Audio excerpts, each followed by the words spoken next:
New York Red Bulls 2, champions in MLS NEXT Pro in 2025. An all-time final in the book as the Red Bulls beat Colorado Rapids 2 in penalty kicks. Inside Sports Illustrated Stadium with Kalen Carr, I'm Josh Easter. We just finished calling this incredible match, Kalen, that I think we'll remember for quite a while. Yeah, it was end-to-end stuff, and credit to Colorado for the way they came out in the first half. You know, they were up against it, but then in an instant, they flipped this match on their head. In transition, Diop gets the goal, and then a really nice long throw right before halftime that ends up maybe not being pretty, but puts them in the lead, and then from there, it gives Red Bull, they adjusted at halftime and did a really good job of coming out and changing things. But once again, the substitute comes in, and this is his first touch of the match. A really wonderful strike. Anthony Garcia gets it, and then just a few minutes later, this would turn into the equalizer. Nate Worth goes down. The MVP, Rafael Mosquera, scores.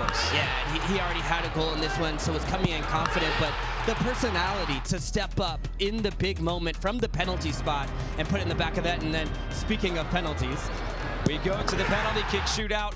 It was Andy Rojas who put New York on the precipice, and Austin Cossey was the hero tonight. Yeah, Cossey has had to bide his time to get his opportunity behind Stokes, who's been playing here now with the U17 at the World Cup. But boy, did he take his chance, step up with a massive penalty save. Moises Linares caught up with Michael Bradley after the match.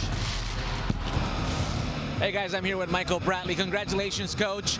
It was a 6-goal thriller that had to be decided in penalty kicks. How good does it feel to finally say we are the champions? Yeah, look, I'm so proud of the players, so proud of the group. It was a night where it didn't come so easy. It would have been easy to feel sorry for ourselves and let that be that. But this group still has found really good ways to push and play on the edge and really just keep going. So to come back down 2-0, to come back 3-2, to win like that, yeah, that's special. Can you share what was the message at halftime? You were down 2-0. They came out firing on all cylinders, got back in this game, came back twice like you mentioned. What makes this group so special? But start off by, if you can, sharing what you told them in the locker room. I told them that we had 55 minutes to keep playing and to score goals. We work on that every day.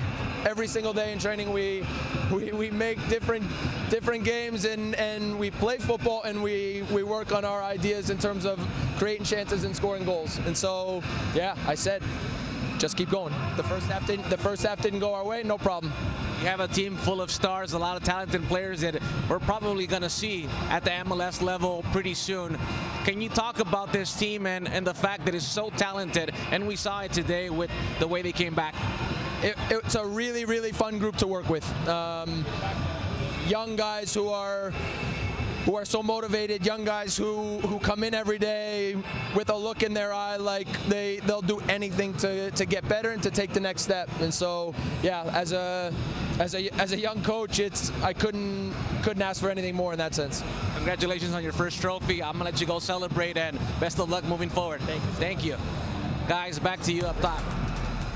The stats from this one, just a bevy of shots for the Red Bulls. Took them 21 shots to finally score that first goal. Yeah, pretty lopsided from the statistics, but from the match play, you have to give Colorado credit. I thought Eric Boucher's team did a really good job of being efficient, finding the moments that mattered in transition, manufacturing opportunities.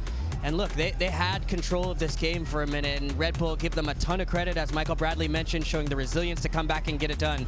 But I thought Colorado gave a really good account of themselves. Let's send it back downstairs to Moises Linares. Guys, 120 minutes was simply just not enough time. This game had to be decided via penalty kicks for the first time in MLS NEXT Cup history. And I can tell you one thing.